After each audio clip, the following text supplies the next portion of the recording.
오늘은 예수님이 강림하시기 전에 반드시 속히 일어나야 될 일, 그것을 시대 분별로 지금 알아보고 있는데, 오늘은 네 번째 시간입니다. 에스겔이 환상을 봤죠. 에스겔이 본 마지막 때 예수님이 강림하시기 전에 어떤 일이 있느냐, 반드시 곡과 이스라엘의 전쟁이 일어나야 되는데, 곡은 러시아죠. 러시아가 지금 이제 연합군들과 함께 이스라엘 땅까지 진격하면 평화협정이 맺어지고, 그리고 7년 평화협정이 맺어지면 그 중간에 예수님이 공중에 강림하시는 사건이 있게 됩니다. 이 시대는 누가 뭐라 해도 마지막 때 예언이 성취되는 시대고, 그리고 에스겔은 종말에 있을 곡과 이스라엘의 전쟁을 통해서 평화의 협정이 맺어지는 것과, 그리고 우리와 같이 이스라엘이 보이는 성전이 아니라 심령 성전이 세워질 것을 이렇게 기록해 놨습니다. 우리가 성경을 읽을 때 한 장도요, 하나님이 이유 없이 쓴 게 없어요. 그리고 신약의 마태, 마가, 누가, 요한복음 이렇게 쭉 나가듯이 그것도 다 순서에 이유가 있어요. 이유가 있는데, 자, 에스겔 36장을 보면 마지막 때에 여러 나라와 여러 민족 가운데 흩어져 있던 이스라엘 백성이 고국 땅으로 돌아올 것을 약속하셨고, 이제 37장은 그들의 영적인 상태를 보여주시죠. 마른 뼈와 같이 죽어있던 이스라엘 백성들에게 하나님의 말씀을 대언할 때 생기가 들어가서 강한 군대가 되듯이 소망 없던 이스라엘이 이제 마지막 시대의 두 증인의 복음, 이 생기를 대언하면 하나님의 영이 그들에게 임하심으로 마른 뼈가 살아날 때가 되면 반드시 그때에 어떤 일이 생기느냐, 내 성소를 그들 가운데 세우리라 하셨고, 그때가 되면 이제 38장에 종말의 약속을 성취하기 위해서 곡과 마곡이 평안히 거주하는 이스라엘을 대적해 치러옴으로 전쟁이 일어납니다. 이 전쟁은 하나님이 계획하셨고, 하나님께서 친히 곡과 연합군의 아가리를 꿰어서 갈고리로 꿰어내어서 이스라엘을 치러 올라오게 하신다 하셨고, 그날에 하나님의 맹렬한 질투와 노여움으로 큰 지진을 표적으로 주시고 대적하는 자들을 심판할 전염병과 피와 우박과 불과 유황이 떨어지는 것으로 앞으로 이제 대접 재앙까지 있을 일을 미리 보여주셨습니다. 이것은 예언이죠. 38장은 예언이고 39장은 실제며 이 전쟁의 결론을 기록해놨습니다. 그래서 에스겔은 환란 속에 있을 약속들이고, 이 약속이 이룰 때가 되면 여러분 종말입니다. 종말. 아멘. 우리는 세상의 사람들이 말하는 그 어떤 것으로 징조를 살피는 사람들이 아니고, 오직 하나님의 말씀으로 징조를 보고 그대로 이루어질 것을 믿고 우리가 기다리고 있습니다. 자, 에스겔 39장 1절에서 12절, 전쟁이 일어나고 평화협정이 일어나면 7년 환란에 들어갑니다. 또 다니엘서 9장 24절에서 27절에 보면 이스라엘이 자기 땅에 돌아오면 그때부터 전쟁이 있게 되고, 그 전쟁은 끝날까지 있으리라 하셨어요. 근데 에스겔 39장 1절에서 3절에 보면 전쟁이 시작되면 종말의 시작인데, 에스겔 38장 16절에 곡이 이스라엘을 치러 올 것을 미리 예언해 주셨고, 곡아 러시아야, 끝날에 내가 너를 이끌어다가 내 땅을 치게 하리니 이는 내가 너로 말미암아 이방 사람의 눈앞에서 내 거룩함을 나타내어 그들이 다 나를 알게 하려 함이라. 나 예수가 누구인 줄을 마지막 시대에 알게 하겠다는 겁니다. 그래서 마태복음 24장 7, 8절에 민족이 민족을, 나라가 나라를 대적하여 일어나겠고 곳곳에 기근과 지진이 있으리니 이 모든 것은 재난의 시작이니라. 이 말씀과 동일합니다. 에스겔 39장 1절에서 12절은 이 전쟁이 시작되면 종말의 시작이다. 종말의 시작입니다. 곡과 마곡과 이스라엘의 전쟁이 일어나고 평화 협상이 맺어지면 종말의 시작인데, 에스겔 39장의 전쟁과 천년 왕국 이후에 일어날 전쟁과 헷갈리시는 분이 있는데, 여러분 이 곡과 마곡 전쟁은 두 번 있어요. 자, 에스겔 39장의 전쟁은 계시록 16장 16절에 아마겟돈 전쟁도 아닙니다. 그리고 계시록 20장 8절부터 10절 천년 왕국 끝에 무저갱에서 사자가 노임받고 다시 곡과 마곡과 전쟁하는 그 전쟁과 다른 전쟁이라는 거예요. 7년 환란 전에 이스라엘을 치러 오는 곡과 마곡 전쟁을 기록한 것이 에스겔 38장과 39장의 전쟁입니다. 이사야 14장 24절에 보면 만군의 여호와께서 맹세하여 이르시되 내가 생각한 것이 반드시 되며 내가 경영한 것을 반드시 이루리라. 만군의 여호와께서 경영하셨은즉 누가 능히 그것을 패하며 그의 손을 펴셨은즉 누가 능히 그것을 돌이키랴. 여호와께서 말씀하시고 예언한 것은 하나도 틀림없이 그대로 이루어진다는 겁니다. 그분의 경영은 확실합니다. 자, 오늘 본문 말씀 보겠습니다. 에스겔 39장 1절.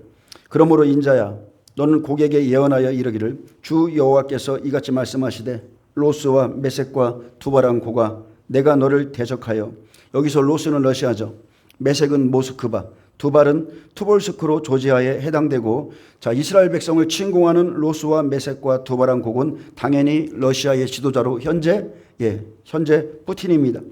그래서 에스겔 선지자는 마국의 왕 곡, 즉 러시아가 북쪽 그 북방에 있는 군대를 인솔해서 이스라엘을 공격하지만 하나님의 권능으로 한순간에 멸망할 것을 예언하고 있습니다. 여기에는 음녀가 중심에 있죠. 그리고 적그리스와 일곱 머리 열뿔, 열왕들, 이들과 함께하는 연합군이 함께 움직일 겁니다. 내가 너를 대적하여 라고 말씀하신 것은 에스겔 38장에 이스라엘 백성이 러시아가 이스라엘 백성을 치러 오면 하나님이 친히 대적할 것을 말씀했어요. 친히. 그래서 친히 하나님이 하시겠다는 거예요. 그래서 제가 봤을 때는 이스라엘이 건국되고 6.1 전쟁이 있었잖아요. 6.1 전쟁. 그것보다도 더 빨리 이 전쟁이 끝날 수 있습니다. 왜냐하면은 하나님의 영광을 위한 전쟁이에요. 예수님의 이름을 드러내기 위한 전쟁이기 때문에 우리가 그 6.25 때 우리가 이제 북한군에 밀려가지고 아주 어려움을 겪었을 때, 자, 연합군들이 미국에서부터 이제 막 비행기로 막 한국 땅 여기를 넘어갈 때 뭐가 보였어요? 그 사진이 여러분 유튜브 찾아보세요. 예수님의 형상이 그 한반도의 구름 가운데 그대로 비춰진 그 사진 찍힌 게 있어요. 그렇듯이 예수님이 친히 움직이는 전쟁이 이 전쟁입니다. 그래서 에스겔 38장 7절에서 16절에 보면 제가 좀 읽어드리겠습니다. 자, 이것은 예언이에요.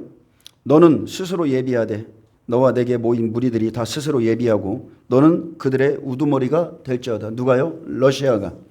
여러 날 후 곧 말년에 내가 명령을 받고 그 땅 오래 황폐하였던 이스라엘 산에 이르리니 그 땅 백성은 칼을 벗어나서 여러 나라에서 모여 들어오며 이방에서 나와 다 평안히 거주하는 중이라. 내가 올라오되 너와 내 모든 때와 너와 함께 많은 백성이 광풍같이 이르고 구름같이 땅을 덮으리라. 주 여호와께서 이같이 말씀하셨느니라. 하나님이 하시는 일입니다. 그날에 내 마음에 여러 가지 생각이 나서 악한 꾀를 내어 말하기를 내가 평온의 고을로 올라가리라. 성벽도 없고 문이나 빗장도 없어서 염려 없이 평안히 거주하는 백성에게 나아가서 물건을 겁탈하며 노력하리라 하고 내 손을 들어 황폐하였다가 지금 사람이 거주하는 땅과 여러 나라에서 짐승과 재물을 얻고 세상 중앙에 거주하는 백성을 치고자 할 때에 어디예요? 이스라엘이죠. 스바와 드단과 다시스의 상인과 그 부자들이 내게 이르기를 내가 탈취하러 왔느냐? 내가 내 무리를 모아 노력하고자 왔느냐? 은과 금을 빼앗으며 짐승과 재물을 빼앗으며 물건을 크게 약탈하여 가고자 하느냐 하리라. 인자야 너는 또 예언하여 고객에 이르기를 주 여호와께서 이같이 말씀하시기를 내 백성 이스라엘이 평안히 거주하는 날에 내가 어찌 그것을 알지 못하겠느냐? 내가 내 고국 땅 북쪽 끝에서 많은 백성 곧 다 말을 탄 큰 무리와 능한 군대와 함께 오되 구름이 땅을 덮음같이 내 백성 이스라엘을 치러 오리라. 고가 끝날에 내가 너를 이끌어다가 내 땅을 치게 하리니 이는 내가 너로 말미암아 이방 사람의 눈앞에서 내 거룩함을 나타내어 그들이 다 나를 알게 하려 함이라. 아멘. 자, 종말입니다. 종말이 되면 자, 이제 곧 러시아가 연합군들과 함께 이스라엘 백성들을 치러 갈 것을 예언하셨고 그들은 칼을 벗어나서 여러 나라에서 모여들었고 이방에서 나와 다 평안히 거주할 때라고 그랬어요. 그래서 이 전쟁의 이유는 딱 하나입니다. 종말에 하나님의 영광을 위한 일이에요. 이스라엘과 이방 사람의 눈앞에 거룩하신 하나님, 즉 예수 그리스도의 이름을 그 영광스러운 이름을 나타내시기 위해서 이 전쟁이 일어나는데, 자, 음녀, 적그리스도, 일곱 머리 열뿔이 이스라엘 백성들에게 평화 협상을 통해서 율법 성전을 지어줍니다. 근데 자, 이제 한일회가 시작되기 전에 두 증인의 복음을 받고 자, 이제 회개하는 이스라엘 백성들이 이제 율법 성전은 성경에 가증한 것이라고 기록되어 있어요. 이 율법 성전과 그곳에 있는 적그리스도를 부인함으로 이 전쟁이 일어나게 됩니다. 그래서 7년 환란이 시작되기 전에 반드시 일어나야 될 매뉴얼이 있는데 그것은 평화협정이고 제3성전이 건립돼야 돼요. 이스라엘에 반드시 3성전이 건립돼야 됩니다. 그리고 그 율법성전에 적그리스도가 등장할 것이고 이방인 두중인의 등장과 1260일 동안 복음의 나팔을 불어주면 이스라엘 백성들이 강력하게 회개할 것이고 여덟머리와 이스라엘 전쟁이 있습니다.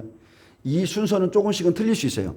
저는 하나님이 말씀하신 것은 순서를 정해놨지만 우리가 조금 잘못 깨달을 수 있기 때문에 이 순서는 조금은 틀릴 수 있지만 이러한 일은 다 종말의 사인이라는 거예요. 이 일이 일어나면 한순간에 모든 것이 다 이루어지리라 이렇게 말씀하셨어요. 자, 2절 보겠습니다. 너를 돌이켜서 이끌고 북쪽 끝에서부터 나와서 이스라엘 산 위에 이르러 내 활을 쳐서 내 왼손에서 떨어뜨리고 내 화살을 내 오른손에서 떨어뜨리리니. 에스겔 38장 17절에 내가 너를 이끌어다가 치게 하리라는 이 예언이 성취됨을 시사하고 있습니다. 또 에스겔 37장에 마른 뼈 같았던 이스라엘 백성들이 복음을 받고 살아날 때에 곡이 이스라엘을 대적하려고 올 것인데 여호와께서 곡과 세상 왕들을 친히 인도하되 유혹해내서 그들을 다 이끌어 올 것이고 그들이 이스라엘 산 위에 이르면 그들의 손에서 활과 화살을 떨어뜨리듯이 연합군의 모든 무기를 무력하게 만들어서 완전한 패배와 멸망에 이르게 하신다는 약속입니다. 내가 너를 대적하리라. 내가 너를 친히 대적하리라. 이 전쟁은 여러분 하나님의 전쟁이에요. 전쟁은 여호와께 속한 거예요. 하나님의 거룩한 이름을 예수님의 이름을 위한 전쟁이기에 표적으로 지진을 주시고 지진을 시작으로 여러분 순식간에 끝날 것입니다. 굉장히 순식간에 끝날 거예요. 에스겔 39장 1절에서 3절은 마태복음 24장 7절 말씀과 같습니다. 민족이 민족을 나라가 나라를 대적하여 일어나겠고 처처의 기근과 지진이 있으리니 이 모든 것이 재난의 시작이니라. 그래서 일곱째 인이 떼지면 이스라엘에 이 전쟁이 있고 지진을 표적으로 주셨어요. 엄청난 지진이 일어날 것입니다. 그래서 이스라엘 백성을 치러 올라갈 때가 되면 러시아가 이스라엘 백성을 치러 갈 때가 되면 재난의 시작이고 여러분 종말의 시작이에요. 7년이라는 시간 동안 저와 여러분이 주님의 품에 가는 것은 1260일, 1335일까지 우리는 반드시 주님의 품에 들어가야 돼요. 4절 너와 내 모든 무리와 너와 함께 있는 백성이 다 이스라엘 산 위에 엎드러지리라. 내가 너를 각종 사나운 새와 들짐승들에게 넘겨 먹게 하리니 내가 빈들에 엎드러지리라. 이는 내가 말하였음이라. 주 여호와의 말씀이니라.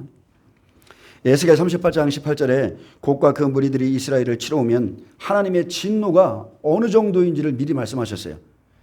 내가 그들을 이끌어 올 것인데 종말에 내가 그들을 이끌어 올 때 내 진노가 어느 정도인지를 미리 말씀해 주셨는데 그날의 곡이 이스라엘 땅을 치러 오면 내 노여움이 내 얼굴에 나타나리라. 주 여호와의 말씀이니라. 내가 질투와 맹렬한 노여움으로 말하였거니와 그날에 큰 지진이 이스라엘 땅에 일어나서 바다의 고기들과 공중의 새들과 들의 짐승들과 땅에 기는 모든 벌레와 자 여기서 나오는 제가 지금 이 읽은 것들 어디 나와요? 창세기 1장 1, 2장에 나오죠. 생명이 없는 짐승과의 사람들이라는 거예요. 그리고 지면에 있는 모든 사람이 내 앞에서 떨 것이며 모든 산이 무너지고 절벽이 떨어지며 모든 성벽이 땅에 무너지리라. 이렇게 하나님의 진노가 어떠한 것인지를 보여주는데요. 리빙 바이블 그 성경에 보면 곡과 함께한 연합군이 다 이스라엘 산에 그 성읍에 너희가 결코 이르지 못한다고 그렇게 기록해놨습니다. 이스라엘을 침략한 곡의 군대가 평안히 거주하는 그 산에 도달하기도 전에 하나님의 직접적인 개입으로 아무것도 없는 그 들판에서 평안에서 빈들에서 완전히 패망할 것이라고 약속한 거예요. 아멘. 얼마나 놀랍습니까? 여러분 이게 안 믿어지면 지나간 시대를 한번 보세요. 이스라엘이 건국될 때 어떤 일이 있었으며 이스라엘이 6.1 전쟁을 치를 때 어떤 일이 있었는지 유튜브로 들어가서 보시면 하나님의 능력이라는 게 어떤 것인지를 알게 될 것입니다. 내가 너를 각종 사나운 새와 여기는 히브리어 에이트 치포르라고 기록되어 있는데 죽은 고기를 먹는 육식성 새를 의미하고 이 들짐승 이 사나운 사람들 그들에게 넘겨서 먹게 하리라 하셨듯이 패망한 곡의 군대가 매장조차 당하지 못하고 철저하게 버려질 것을 말씀했습니다. 예, 이들이요 얼마나 철저하게 무너지는지 이들의 시체를 태우는데 7개월 걸린다고 그랬어요. 이들의 시체만 땅에 매장하는데 7개월이 걸리고 이들이 가져온 그 전쟁 무기를 다 불태우는 데만 7년이라는 시간이 걸린다고 그랬어요. 그렇게 하나님이 강력하게 역사하십니다. 예, 그래서 6절에 내가 또 불을 마곡과 및 섬에 평안히 거주하는 자에게 내리리니 내가 여호와인 줄 그들이 알리라. 자, 치러 온 자뿐만이 아니라 이들의 근원을 무너뜨리시겠다. 그래서 이 불은 하나님의 심판의 불이고, 자, 하나님의 심판의 도구로 마지막 때 전염병, 피, 폭우, 큰 우박덩이와 불과 유황으로 심판하신다 했는데 그 중에 이 불을 어디다 떨어뜨려요? 마곡입니다. 자, 마곡이 어디예요? 즉 마곡 땅의 백성, 고개 본거지에 있는 자들에게 이 불을 떨어뜨리고 또 섬에 평안히 있는 자들, 이들과 함께 연합군이죠. 해안국들과 섬나라에 사는 곡과 동맹한 이방 국가들의 백성들에게 이 불이 하늘에서부터 떨어집니다. 예, 종말에 있을 심판은 이스라엘을 침공한 곡의 고토와 그를 원주한 이방 국가들에게 그대로 미칠 것이고 적그리스도 세력에 대한 철저한 하나님의 심판이 있을 것을 말씀하고 있습니다. 내가 불을 내려서 내가 여호와인 줄을 그들이 알게 하리라. 아멘. 엘리야가 명령함으로 하늘에서 떨어졌던 그 불, 모세가 명령함으로 그렇게 강력한 역사가 일어났잖아요. 그런 일들이 실제 일어나는데 하나님이 여기는 하나님이 친히 하신다는 거예요. 그런데 우리가 또 이 부분에는 영적인 의미도 있습니다. 우리가 영적인 의미를 살펴보면 심판이 섬에 평안히 거주하는 자에게 임하듯이, 자, 섬은 바다죠. 그래서 즉 세상 가운데서 나와서 구원받았다고 하면서 때를 분별하지 못하고 사는 자들입니다. 그리고 또 평안히 거하는 자는 영적으로 보면 데살로니가전서 5장 1절에 보면 주의 날이 밤에 도둑같이 이룰 줄 알고 준비하라 하셨는데 때를 분별하지 못하고 평안하다, 안전하다 그렇게 말하는 자에게 하나님의 불심판이 마지막 때에 들어갑니다. 그래서 하나님의 행하실 일을 모른 채, 시대를 모른 채, 시대를 분별을 하지 못해서 평안하다 그렇게 하다가 심판이 임할 때에야 내가 여호와인 줄 그들이 알리라. 하나님의 공의가 내릴 때에 하나님이 어떠한 분이신지 명확히 알게 된다는 거예요. 지금은 사랑 하나님은 사랑이시다 이런 쓸데없는 말하지 마시고 하나님의 공의 앞에 설 것을 여러분 준비하시길 축복합니다. 하나님은 사랑이세요. 그리고 공의세요. 그리고 하나님은 은혜와 진리예요. 사랑은 은혜에 속해요. 그래서 저와 여러분이 교회에 나와서 구원받는 것은 은혜의 복음입니다. 그러나 하나님이 찾아오실 때 심판하실 때는 진리 안에서 심판하시는 거예요. 사랑은 진리 안에서 기뻐하는 겁니다. 진리 안에서 기뻐하는 거예요. 데살로니가전서 5장 1에서 3절에 보면 이 시대에 평안히 거주하고 안전하다고 믿고 있는 자들은 여러분 정신 차리고 깨어나시길 축복합니다. 형제들아, 때와 시기에 관하여는 너희에게 쓸 것이 없음은 주의 날이 밤에 도둑같이 이룰 줄을 너희 자신이 자세히 알기 때문이라. 그들이 평안하다 안전하다 할 그때에 임신한 여자에게 해산의 고통이 이른 것 같이 멸망이 갑자기 그들에게 이르니 결코 피하지 못하리라. 그러므로 우리는 다른 이들과 같이 자지 말고 오직 깨어서 정신을 차리라 이렇게 말했습니다. 여러분, 주님이 오시는 것은 우리가 모를 수가 없어요. 다 알려주셨어요. 여러분 보세요. 임신한 여자가 자기가 해산하는 날을 모르겠습니까? 때가 되면 알 수 있는 거예요. 아, 가까이 왔네 이러듯이 말씀을 통해서 주님이 오실 때를 우리는 다 알 수 있습니다. 에스겔 39장 7절입니다. 내가 내 거룩한 이름을 내 백성 이스라엘 가운데 알게 하여 다시는 내 거룩한 이름을 더럽히지 아니하게 하리니 내가 여호와 곧 이스라엘의 거룩한 자인 줄을 민족들이 알기라 하라. 아멘입니다. 그날에 내가 내 거룩한 이름을 내 백성 이스라엘 가운데 알게 하리라. 한 일의 동안에 거룩하신 예수님의 이름이 복음을 통해서 이스라엘 땅에 전파되죠. 예수님이 그리스도시다, 예수님이 구원자시다 전파됩니다. 고토에 돌아와서 무화과 나무에 싹이 나면은 십자가에 못 박혀 죽으시고 부활하신 예수님의 거룩한 이름을 통해서 다시 순이 도달한다고 그랬어요. 그 이름을 통해서 14만 4천이 나온다는 겁니다. 그래서 사도행전 4장 12절에 다른 이로서는 구원을 받을 수 없나니 천하 사람 중에 구원을 받을 만한 다른 이름을 우리에게 주신 일이 없음이라 하였더라. 자, 내 거룩한 이름을 내 백성 이스라엘에게 알게 하여 다시는, 여기서 강조하시죠. 다시는 내 거룩한 이름을 더럽히지 않게 하겠다. 왜 그래요? 초림 때 자기 백성에게 더럽혀진 이름이에요. 예수님의 이름이. 지금 어떻습니까? 이스라엘 백성들에게 더럽혀지고 있죠. 우리 그리스도인들을 초청해도 우리가 예수님을 말하면 우리를 초청하지 않아요. 아직도 예수님을 이름을 아주 저주할 이름으로 생각하고 있습니다. 그러나 다시는 거룩한 내 이름을 더럽히지 않게 하리니 내가 여호와 이스라엘의 거룩한 자인 줄을 민족들까지 다 알리라 하라. 이렇게 말씀했습니다. 예수 그리스도께서 이 이스라엘 백성들을 구원하시는 날 모든 열방이 그 거룩한 이름을 알게 됩니다. 에스겔 36장 22절에 내가 이렇게 행함은 너희를 위함이 아니요. 여러분, 마지막 때 예수님께서 이렇게 행함은 너희를 위함이 아니요 그랬어요. 너희를 위함이 아니요 너희가 들어간 그 여러 나라에서 더럽힌 나의 이름을 위함이라. 여러 나라 가운데서 더럽혀진 이름, 너희가 그들 가운데서 더럽힌 나의 이름을 내가 친히 거룩하게 하리라. 내가 그들의 눈앞에서 너희로 말미암아 나의 거룩함을 나타내리니 내가 여호와인 줄을 여러 나라 사람이 알리라. 주 여호와의 말씀이니라. 이렇게 말씀했습니다. 네, 8절 보겠습니다. 주 여호와의 말씀이니라. 볼지어다 그날이 와서 이루어지리니. 자, 그날이 와서 어떻게 이루어집니까? 1에서 4절 말씀처럼 이루어져요. 그리고 내가 말한 그날이 이날이니라. 이날이니라. 이 예언의 성취는 9절부터 들어갑니다. 이스라엘 성읍들의 거한 자가 나가서 그들의 무기를 불태워 사르되 큰 방패와 작은 방패와 활과 화살과 몽둥이와 창, 이것은 전쟁의 무기들이죠. 이것을 가지고 7해 동안 불태우리라. 자, 한 일에 7년 동안 이 전쟁 무기를 불태운다고 그랬어요.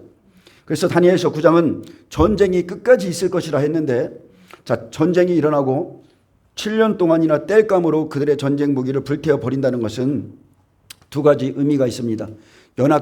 곡과 연합한 연합군의 수가 엄청나고 강력했음을 말하고 있고, 또 하나는 한 일해 동안의 7년 언약, 평화협성을 맺게 된다는 것을 영적으로 지금 의미하고 있어요. 그래서 다니엘서 9장 27절에 그가 장차 많은 사람들과 더불어 한 일해 동안의 언약을 굳게 맺고라고 그랬습니다. 7년의 평화조약이 이루어지죠. 그런데 한 일해 동안의 언약은 언제인가? 더 이상 전쟁을 하지 않겠다. 우리가 졌다. 이렇게 말할 때 평화협성이 있게 되고 이제 7년의 평화조약을 굳게 정합니다.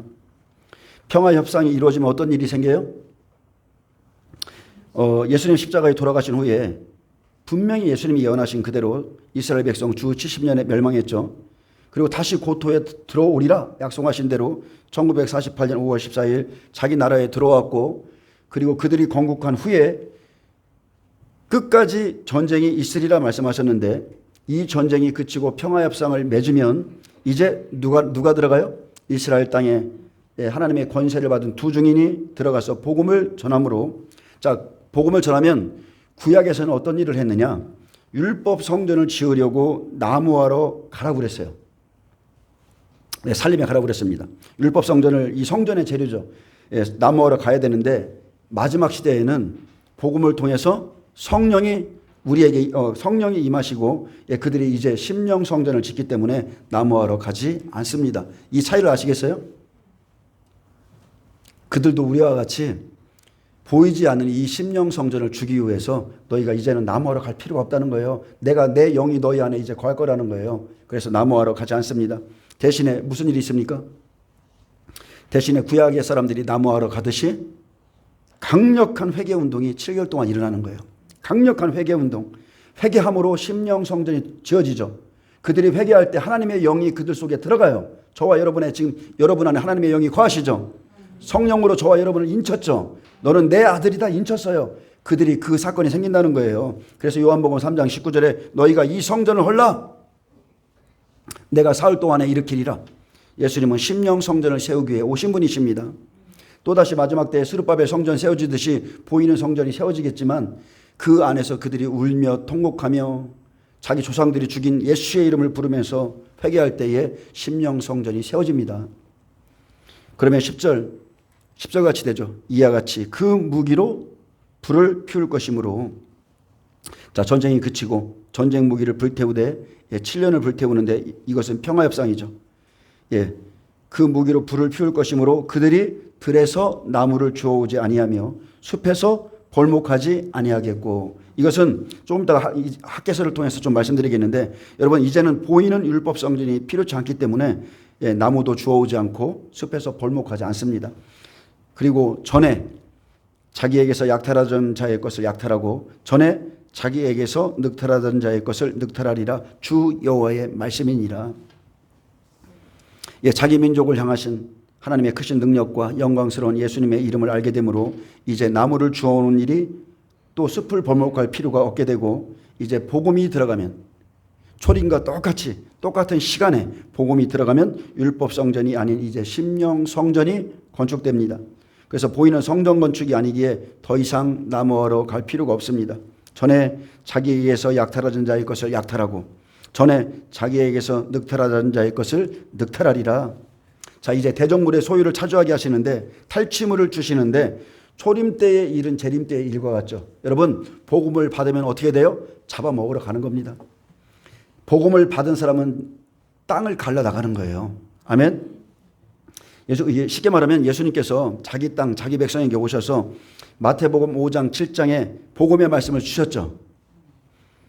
복음을 받았습니다. 그래서 12제자들이 세상의 빛과 소금이었듯이 마지막 시대 두 증인의 복음을 받고 이제 14만 4천 장자들이 심령 성전이 건축되면 일치하는 마음을 주어서 이제 그들은 율법 성전을 짓지 않고 복음으로써 약탈하며 늑탈하며 나간다는 거예요.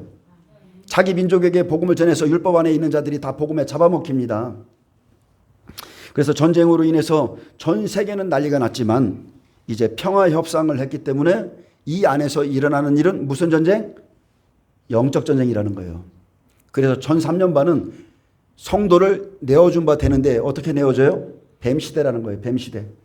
성도의 믿음을 테스트하기 위해서 내어주는 전 3년반이고, 후 3년반은 용에게 짓밟히는 시대. 이제 자기 믿음을 확정하지 못하고 남아있고 그때까지 살아있는 사람들은 다 용에게 짓밟힙니다. 대접재앙에 다 넘어가서 하나님의 진노의 포도주를 받는 거예요. 자, 성전 짓기 위해서 나무하러 갈 필요가 없는 것은 전 3년 반 환란 안에서 일어난 일은 영적 전쟁이기 때문에 그렇습니다. 그래서 예수님의 공생해 보세요. 육체로 싸웠나요? 아니죠. 예수님은 영적 싸움을 하셨어요. 마태복음 4장에 공생애를 전하기 전에 사탄과 먼저 싸웠죠. 40일 동안 금식하고 사탄과 전쟁할 때 천사들이 수종 들었어요. 똑같은 일이 일어나요. 그래서 율법과 복음의 싸움이고 진리와 비진리의 영적 전쟁이 전 3년 반에 그대로 일어납니다. 내가 성전을 일으키리라. 내가 성전을 일으키리라. 그래서 참된 성전과 거짓된 성전을 다 드러내시는 거예요.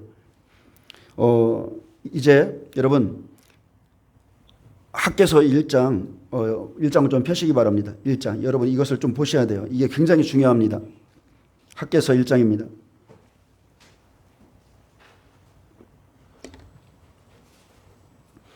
자, 학개서 1장의 이 시대적인 배경은 스룹바벨 성전을 재건할 때죠. 성전을 건축해야 되는 이 진정한 의미를 깨달아야 돼요. 성전 건축의 진정한 의미가 무엇인가? 여러분, 교회를 왜 세워요?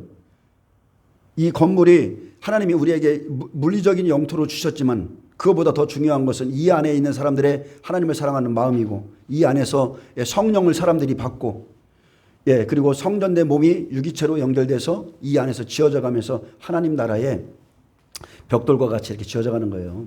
이 안에 있는 여러분 성전을 건축해야 하는 진정한 의미를 아셔야 됩니다. 학개서 1장 8절 보겠습니다. 너희는 산에 올라가서 나무를 가져다가 전을 건축하라. 그리하면 내가 그것으로 말미암아 기뻐하고 또 영광을 얻으리라. 나 여호와가 말하였느니라. 너희가 많은 것을 바랐으나 도리어 적었고 너희가 그것을 집으로 가져갔으나 내가 풀어버렸느니라. 나 만군의 여호와가 말하노라. 이것이 무슨 까닭이냐? 내 집은 황폐하였으되 너희는 각각 자기의 집을 짓기 위하여 빨랐음이라. 자, 하나님이 말씀하셨죠.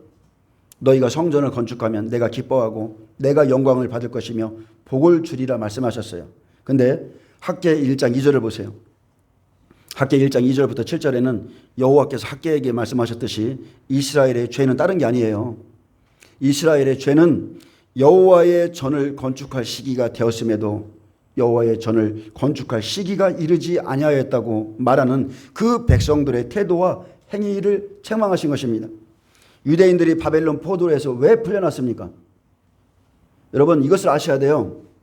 여기가 진짜 이게 중요한 것인데, 유대인들이 바벨론의 포로 생활에서 풀려난 것은 약속하신 때가 되었기 때문에 그래요. 70년이 차면 하나님의 성전을 세우기 위해서 너희와 나의 관계가 회복되었기 때문에 이제 하나님의 성전을 세우기 위해서 고레스 왕에게 기름을 부어서 성전을 지으라 명령하시고, 자 이제 바벨론에서 풀려나자 그들이 제사를 드리고자 단을 세우고, 그리고 1년 후에는 성전의 기초까지 놓았다고 스가랴 3장은 말하고 있습니다.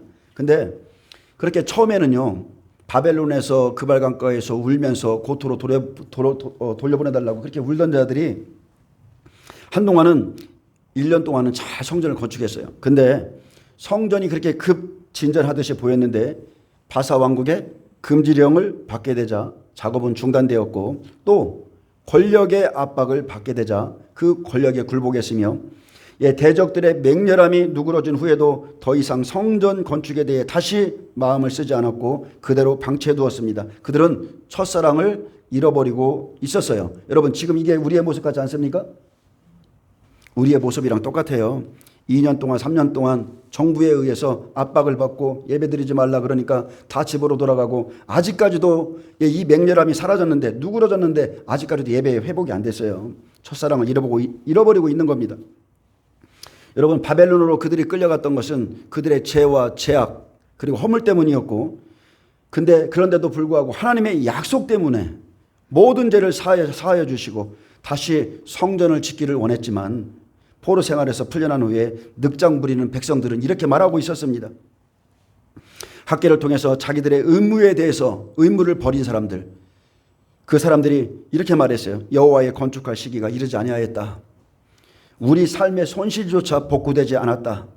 야 봐라, 우리 삶이 이렇게 힘들어, 먹고 살기가 이렇게 힘들어. 그러니 성전보다 교회보다 각각 자신의 집을 먼저 건축하자. 그것이 옳은 것 같다. 우리 인생의 일상의 삶이 더 급해. 이들은요 성전을 세우지 않겠다고 말하지는 않았지만 성전을 황폐하게 다 그냥 그렇게 중단해 놓고 아직은 때가 아니다, 더 좋은 때가 올 것이다 말하면서 자기 집은 어떻게 했어요? 아주 화려하게 짓고 있었기 때문에 그들은 그 죄에 대한 보상을 받았다는 거예요. 하나님의 집은 다 그냥 완전히 황폐했는데 그대로 내버려두고 핑계는 대면서 자기들의 집은 화려하게 짓고 있었어요. 이 시대에도 똑같습니다. 바벨론에서 이들이 풀려난 것처럼 저와 여러분은 예수님으로 말미암아 죄사함을 받고 구원받았어요. 근데 심령 성전이 지금 황폐해졌음에도, 이 주님이 오실 때가 되었음에도 여러분 짓기를 거부하는 자들이 있어요. 예배를 멸시하고 이 성전이 지어져야 되는데 짓기를 거부하는 자들이 똑같아요. 성전이 지어져야 하나님의 영광이 임하죠. 근데 이제 예수님께서 강림하실 때가 다 되었는데 이방인들은 자기 심령에 대해서도 그렇고 이스라엘은 삼성전 건축할 때 아직 멀었어. 예수님의 재림은 아직 멀었어. 이렇게 말하면서 도리어 이렇게 말하면서도 자기 집을 세우고 건축하고 자기 사업을 위해서는 모든 돈을 다 쏟아붓고 있다는 거예요. 여호와의 성전은 황폐한데 불구하고 자기들의 경제적인 궁핍을 이유로 성전 건축은 회피하고 있었기 때문에 너희가 이때에 이 시기에 너희의 집은 화려하게 꾸미고 거주하고 있는 것이 옳으냐? 그들의 행위를 강하게 책망해 줬습니다. 너희의 그 마음과 중심과 태도는 잘못되었다. 하나님의 집은 황폐한데 너희의 집은 화려하게 꾸미느냐? 너희는 너희의 마음과 행위를 스스로 살필지어다. 스스로 살펴라. 그러므로 너희가 많이 뿌릴지라도 수확이 적고 먹을지라도 배부르지 못하고 마실지라도 흡족하지 못하며 입어도 따뜻하지 못하고 일꾼이 삭슬 받아도 그것은 구멍 떨어진 전대에 넣음이 되느니라. 자, 그들이 하나님께 받은 보응과 형벌은 그들이 무엇을 하든지 계속적으로 궁핍방 가운데 있게 하신 겁니다. 아무리 열심히 해도 안 돼요. 계속 가난해요.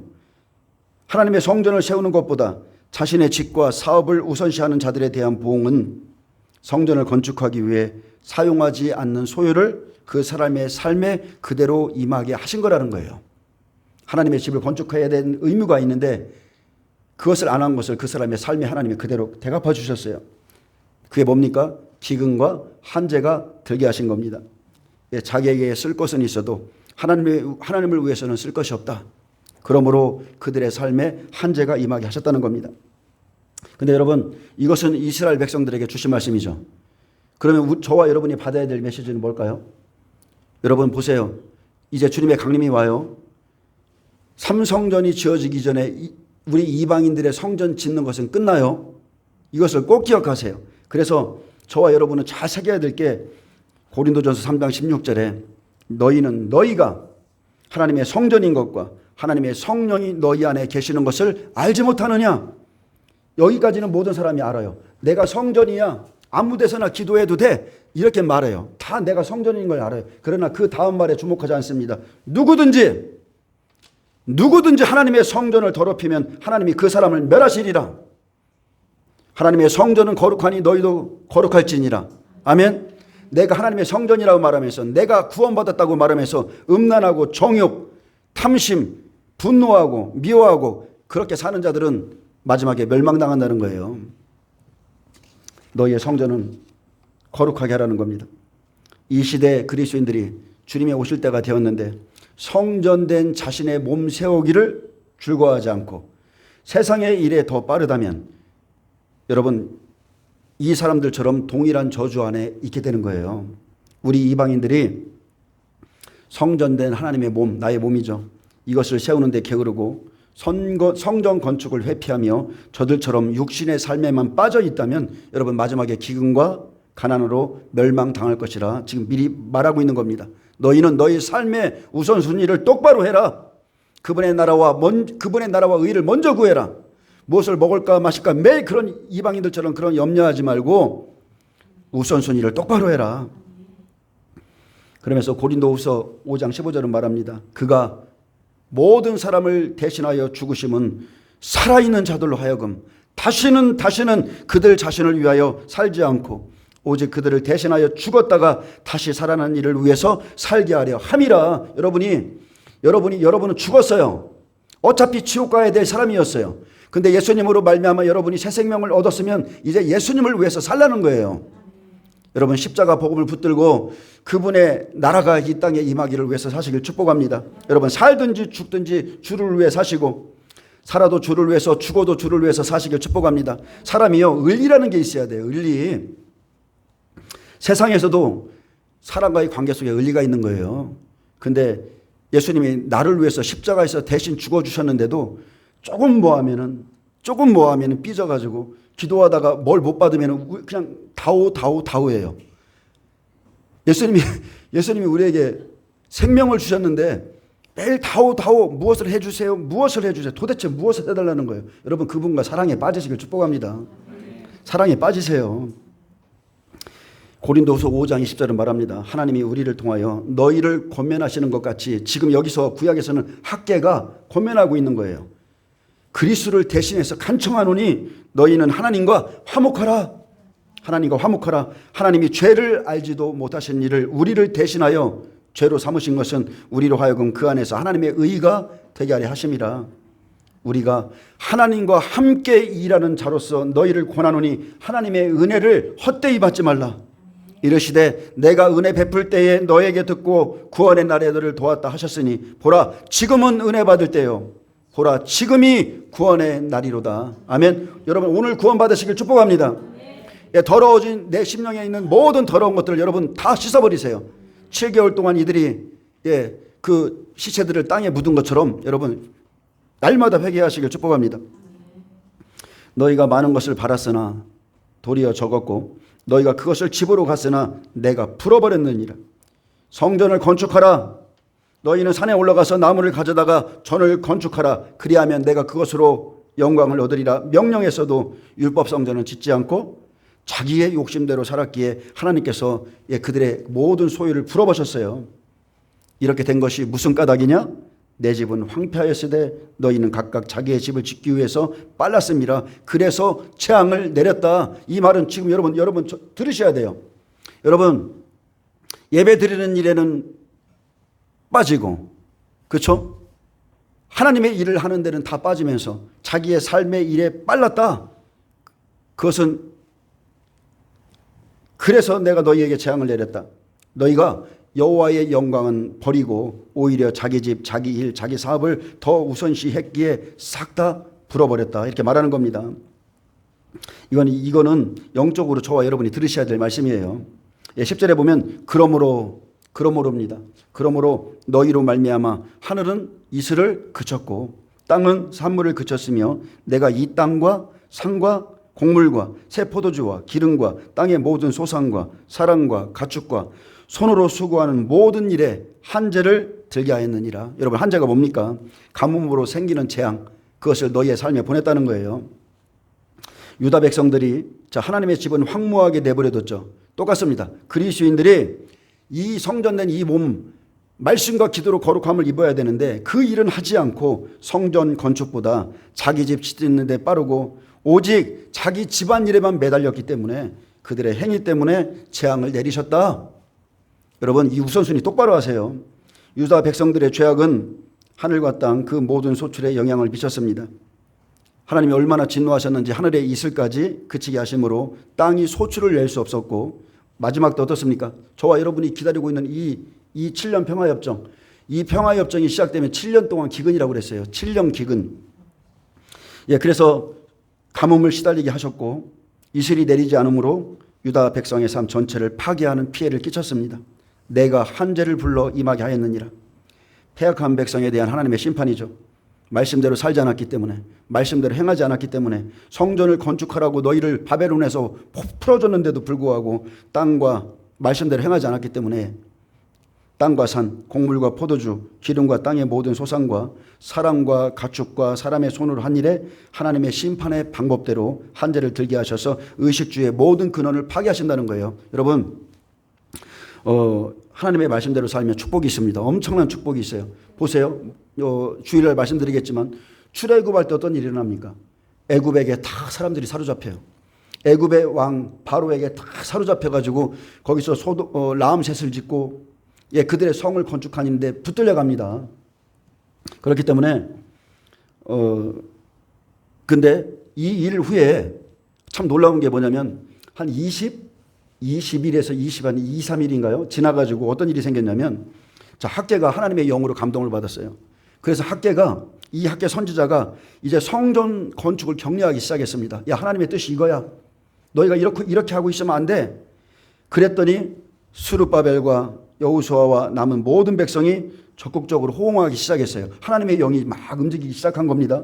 그래서 학개가 여호와의 말씀을 위임을 받았다고 그랬어요. 위임을 받아서 백성들에게 말했을 때 여호와께서 지도자들과 모든 백성의 마음을 감동시키시며 그들이 와서 하나님의 성전 공사를 하기 시작했습니다. 여러분, 교회에는 뭐가 필요해요? 감동이 필요한 거예요. 교회에는 성령님의 임재 가운데 감동이 필요해요. 교회는 감동으로 움직여집니다. 아무리 말씀을 읽고 이게 아니에요. 성령이 내 마음에 감동 주시면 그 사랑 때문에, 그 은혜 때문에 자동으로 움직여지게 돼 있어요. 마지막 때 여호와의 전을 건축할 시기가 되면 이스라엘이 자기들의 죄를 이렇게 뉘우치고 일치한 마음과 부드러운 마음을 받아서 복음을 받아들이죠. 성령의 감동으로 여호와의 말씀을 전하는 학개의 말을 듣고 성전을 건축하듯이 마지막 시대에 하나님이 보내신 이방인 두중인의 말을 듣고 사람들이 이렇게 성전을 건축할 것이라고 이렇게 지금 말하고 있습니다. 그래서 에스겔 39장은 이스라엘 백성들이 열방 가운데 흩어져 있다가 자기 땅에 들어가면 이제 다시 애국과 세상과 언약을 맺지 말아야 됐어요. 그죠? 언약을 맺지 말아야 되는데 평화협상을 맺습니다. 율법 성전을 짓기 위해서 음녀와도 짝하고, 그죠? 이슬람과도 짝하고, 모든 불교와도 짝하고 하면서 이 평화협상을 지금 아브라함 협정 맺어지듯이 2020년에 종교 통합이 일어났듯이 이렇게 모여가지고 그들을 끌어들이죠. 그러면은 그 이후에 복음이 들어가고, 그러면 그들이 예수님을 알게 되고 이제 율법 성전을 지을 필요가 없으니까 그들과 맺었던 이 약속을 깨요. 그러니까 이제 곡과 마고 러시아가 이스라엘을 치러 왔다가 여호와의 진노로 빈들에 다 엎드려집니다. 여러분, 어떤 사건은요, 내가 기도를 하고 있고 내가 하나님을 믿고 의지하고 살고 있는데 우리 삶에 어려움이 올 때가 있어요. 엄청난 어려움이 올 때가 있습니다. 근데 그 어려움도 하나님의 뜻이에요. 이러한 사건을 통해 어떤 일이 일어납니까? 이러한 사건을 통해서 복음이 들어가는 길이 열리고, 이러한 사건을 통해서 이스라엘 백성들이 하나님을 부르짖게 되고, 그러면서 기도하게 되므로 그들이 하나님을 만나게 되고 심령 성전이 세워지죠. 여러분, 어떤 사건이든지 여러분이 그것을 잘 견디면 모든 것이 하나님의 기뻐하신 뜻 안에서 움직이고 있다는 것을 믿으시기 바랍니다. 야고보서 5장 13절은 말합니다. 너희 중에 고난당하는 자가 있느냐? 그는 기도할 것이요. 즐거워하는 자가 있느냐? 그는 찬송할지라. 기쁘든지 고난을 당하든지 찬송을 하고 기도하라는 거예요. 다 하나님의 뜻 안에 있습니다. 11절 보겠습니다. 그날에 내가 곡식을 위하여 이스라엘 땅 곧 바다 동쪽 사람이 통행하는 골짜기를 매장지로 줄이니 통행하던 길이 막힐 것이라. 자, 동쪽으로 통행하던 그 길이 뭐예요? 복음의 길이죠. 복음의 길이에요. 사람이 거기에서, 이 무역로입니다. 사람이 거기에서 곡과 그 모든 무리를 매장하고 그 이름을 하몬곡의 골짜기라 일컬으리라. 이 하몬곡의 뜻은요, 곡의 무리, 죽음의 골짜기란 뜻입니다. 자, 그날에 이스라엘 백성에게 복음이 들어가는 그날, 하나님이 기다리신 날이죠. 복음을 받아들이는 날에 이스라엘 땅 곧 바다 동쪽이 통행하는 골짜기로 매장지로 준다고 그랬어요. 그래서 이 모든 것이 하나님의 뜻 안에 있습니다. 하나님의 뜻 안에 있기 때문에 아랍과 세상 나라가 이스라엘 백성을 대적할 때 그들의 매장지로 이 땅을 주죠. 시체를 묻을 땅으로 주는 거예요. 그래서 마지막 때 이스라엘 돌아오는 것과 하나님이 하시는 일을 대적하는 게 몇 배의 벌이요? 77배의 벌을 준다고 그랬어요. 가인을 죽이기는 자에게는 몇 배? 7배. 그래서 로마가 7배의 벌을 받고 멸망했고, 마지막 시대에 돌아올 때 이들을 대적하는 자는 77배의 벌을 받습니다. 자, 그들이 매장됨으로 통행하던 길이 막힐 것이라. 자, 무역로가 막히듯이, 자, 이제는 복음을 받는 일이 막히죠. 믿는 일이 막힙니다. 이제 먼저 받은 사람이 자기 민족에게 전하는 거예요. 12절 결론입니다. 가장 중요한 건 이겁니다. 이스라엘 족속이 7달 동안에 그들을 매장하여 그 땅을 정결하게 할 것이다. 이 일이 일어나면 여러분 나팔재앙에 들어가는 거예요. 이 일이 일어나면. 여기에는 이중적인 예언이 있습니다. 자, 병기를 7년 동안 태우는 것으로 그 무기의 엄청난 수요를 상징했던 것처럼 이스라엘 사람들이 7달이나 장사 지낼 만큼 시체가 많았다는 사실은 이 하나님의 수, 이 완전수인 7이라는 숫자를 통해서 부정해진 그들을 정결케 하는 시간이 7개월이라는 거예요. 7개월. 그래서 하나님이 일하는 숫자는 7째인, 7째 나팔, 7째 대접에 하나님이 친히 일하시죠. 그래서 이 7개월의 시간, 이것은 그냥 하는 말이 아니에요. 여러분 잘 들으셔야 돼요. 이 7개월의 시간, 7개월 동안 이스라엘 땅에서의 모든 부정한 이방적인 요소를 청산하는 거예요. 모든 이방인들을 7개월 동안 지금 이 시체를 묻어요. 여기에 영적인 의미가 있는 겁니다. 그래서 한 일에 7년이죠. 날짜로 세면 2520일이에요.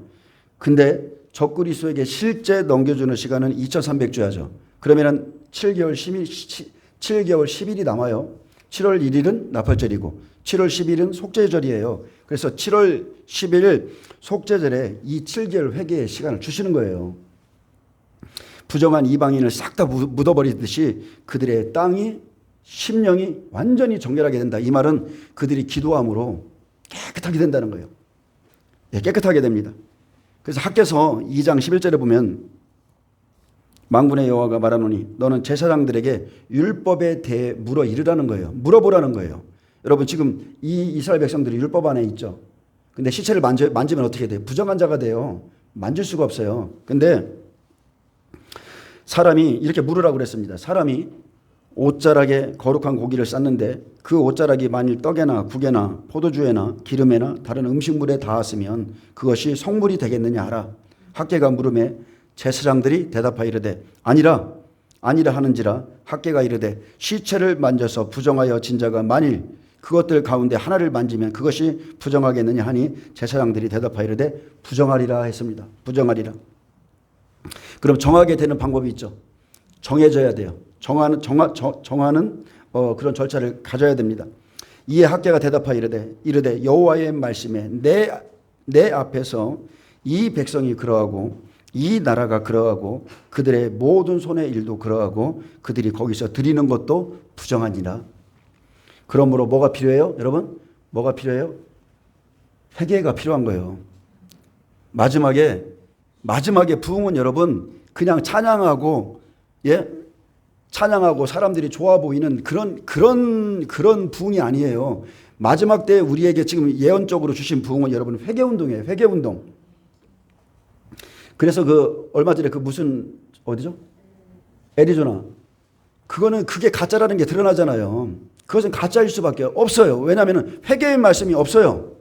그리고 계속적으로 선지자들이나 목사들이 회개하라를 안 해쳐줘요. 여러분, 회개하는 것은 말씀을 통해서 그 영이 움직이기 때문에 회개하는 거예요. 아멘. 그래서 회개가 필요하고 이스라엘 족속이 7달 동안에 그들을 매장하여 그 땅을 정결케 하는 것은 부정한 자가 깨끗함을 입죠. 그래서 부정한 것을 정결케 하는 7개월 회개의 시간을 준 것이고 실제적인 사건은 계시록 8장 1절에서 4절이에요.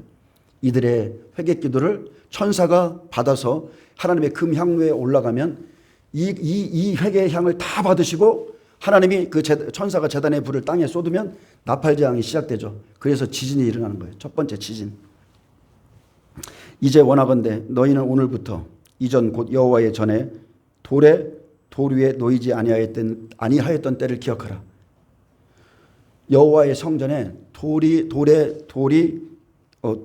놓이지 아니하였던 때를 기억해 봐라는 거예요.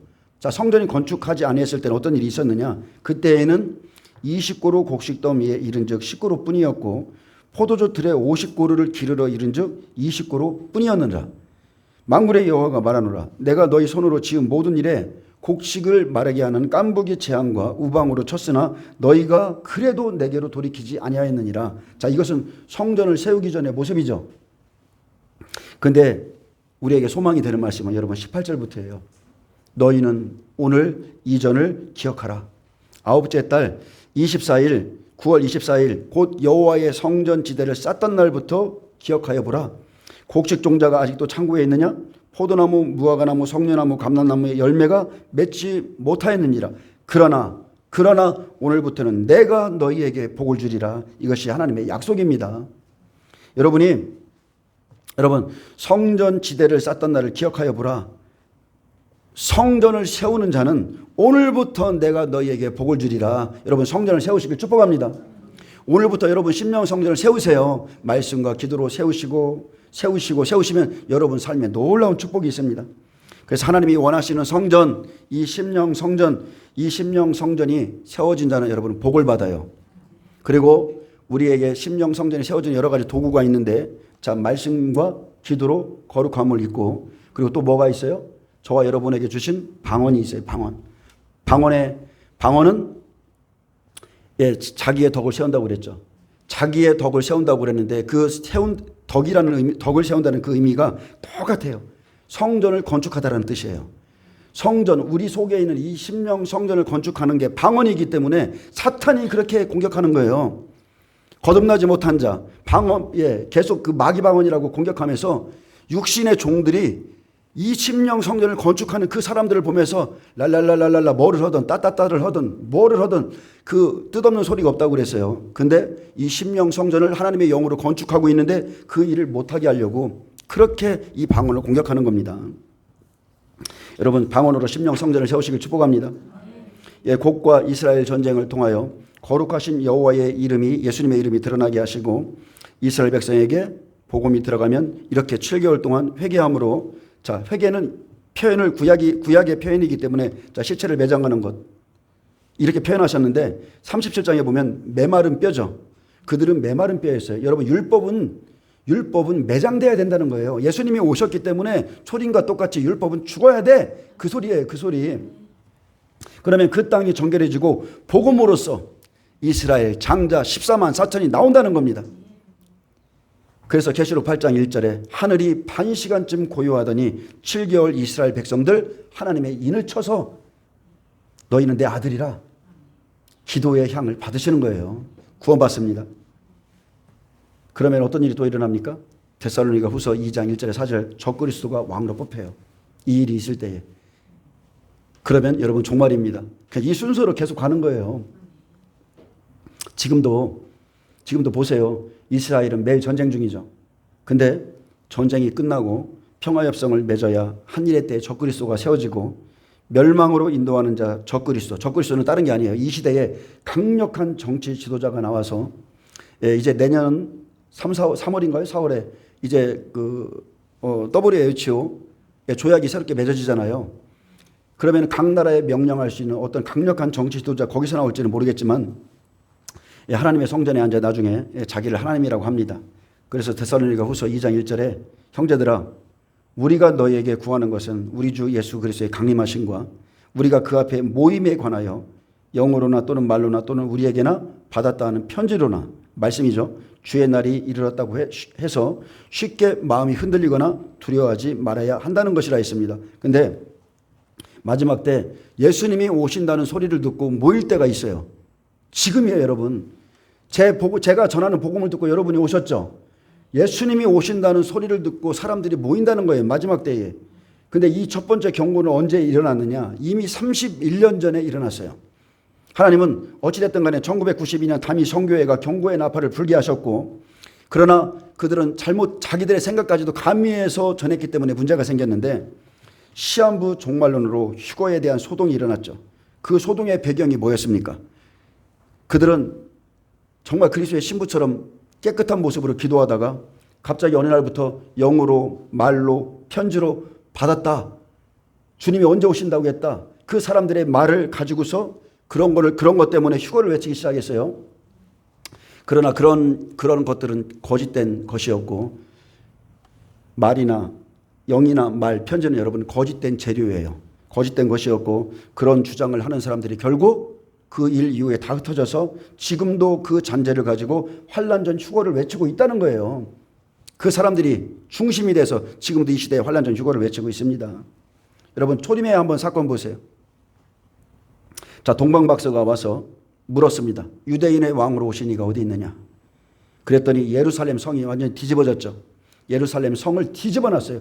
유대인의 왕으로 오신 이가 어디 있느냐? 본 백성이 예수님이 오시는 것을 모르는데 이방에 있는 사람이 와서 말해주는 거예요. 이방인 투정인이 마지막 때 똑같습니다. 말해주는데 사람들이 막 영적 점에서 깨어나기 시작하고 유대인의 왕이 어디서 나느냐 막 물어보기 시작했고 여러분 그것은 경고의 나팔이었어요. 그러나 30년이 지나기 전에 대부분의 사람들은 그 경고를 잊어버렸죠. 그리고 세례 요한의 외침을 듣고도 온전히 믿지 않았어요. 그러나 주님은 약속의 날까지 그 시대에 그들과 함께 계셨어요. 적그리스도도 마찬가지입니다. 함께 계셨고 다만 하나님의 때 30세의 기름을 받으시고 자기 백성을 추수하기 시작했습니다. 똑같다는 거예요. 그때나 지금이나 달라진 거 아무것도 없습니다. 영적 원리는 똑같아요. 시대가 흐른다고 지금 저와 여러분이 지식을 많이 그 사람들보다 알게 되었다고 믿음이 달라질 것은 아무것도 없습니다. 우리가 영어로나 말로 편지 같은 것으로 마음이 흔들리거나 두려워하지 말아야 할 것은 종말은 반드시 말씀대로 이루어져야 되기 때문에 3절의 말씀대로 돼야 돼요. 3절 보겠습니다. 누가 어떻게 하여도 너희가 미혹되지 말라. 먼저 배교하는 일이 있고 저 불법의 사람 곧 멸망의 아들이 나타나기 전에는 그날이 이르지 아니하리라. 반드시 이 순서로 가야 돼요. 이제 종말의 첫 번째는 사람의 미혹을 받지 말라고 그랬어요. 거짓 예언자, 거짓 선지자, 거짓 선생, 거짓 종들의 미혹이 난무할 것인데 이 시대에 지금 다 드러나고 있죠. 다 드러나고 있습니다. 종들의 거짓된 것이 다 드러나고 있고 그 다음에 배교, 배도가 일어난다고 했습니다. 배도가 뭡니까? 변질된 복음이죠. 변질된 복음이고 바로 그 다음에가 적그리스도가 여러분 등장하는 거예요. 그가 나타나기 전에는 종말이 아니다. 그래서 4절에 그는 이제 말씀을 맺겠습니다. 그는 대적하는 자라 신이라고 불리는 모든 것과 숭배함을 받는 것에 대항하여 그 후에 자기를 높이고 하나님의 성전에 앉아 자기를 하나님이라 내세우느니라. 내가 너희와 함께 있을 때에 이 일을 너희에게 말한 것을 기억하지 못하느냐. 자, 그는 대적하는 자라 했습니다. 하나님을 대적하고 대항하는 적그리스도가 여러분 반드시 세워져야 돼요. 사탄이 예수님께서 기름 부음을 받자마자 대적을 했듯이 하나님을 대적하는 적그리스도가 나타나서 두 증인이 전하는 복음을 대적하기 시작합니다. 자, 세상 왕으로 뽑혀서 이 사람이 나올 것인데 이 사람은 남들이 봐도 정말로 카리스마 있는 정치 지도자입니다. 그러면 종말의 시작이고 반드시 한 일의 언약을 이 사람이 이룹니다. 그래서 적그리스도가 나타나면 짐승의 표가 시행됩니다. 적그리스도가 나타나면 짐승의 표로 세상 사람들을 통치할 것이고 통제할 것이고 짐승의 우상을 세워서 그 우상에게 경배합니다. 그리고 이 일은 실제적으로 2년 후에 일어날 일이고 지금 짐승은 표면에 나타나지 않았을 뿐 곧 자기를 높이며 나타날 것이고 예수님이 숨어 계셨듯이 똑같아요.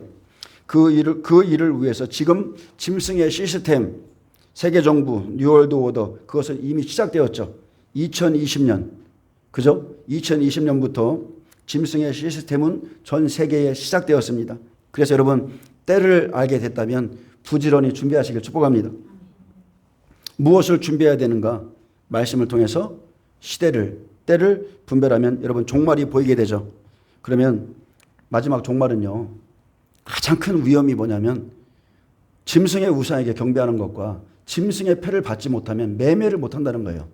아무것도 살 수 없고 사회생활을 할 수 없다는 겁니다. 그래서 준비하라는 것이고 이스라엘의 움직임, 이스라엘의 평화협상과 삼성전의 건립 그래서 이 교황의 움직임을 보면서 종교통합이 이루어지고 곡과 마곡과 이스라엘의 전쟁 이렇게 여러분 국제 정세를 보면 지금 이 시대가 마지막 때 중에 마지막 때고 반드시 이 세대가 지나가기 전에 예수님은 오십니다. 이것을 믿으시고 준비하시길 축복합니다. 기도하겠습니다. 주님 감사합니다. 곡과 마곡 이스라엘의 전쟁이 마지막 때 시대의 사인인데 러시아가 앞으로 어떤 행보를 할지 모르겠지만 하나님께서 친히 하시는 일이기 때문에 이 전쟁이 곧 일어나리라 믿습니다. 이 마지막 때의 말씀이 모두 이루어지는 시대에 저희가 살고 있기 때문에 주님을 준비하는 거룩한 신부들 다 되게 하여 주옵소서. 감사하며 예수님의 이름으로 기도합니다. 아멘. 하나님께 영광 박수 올려드립니다.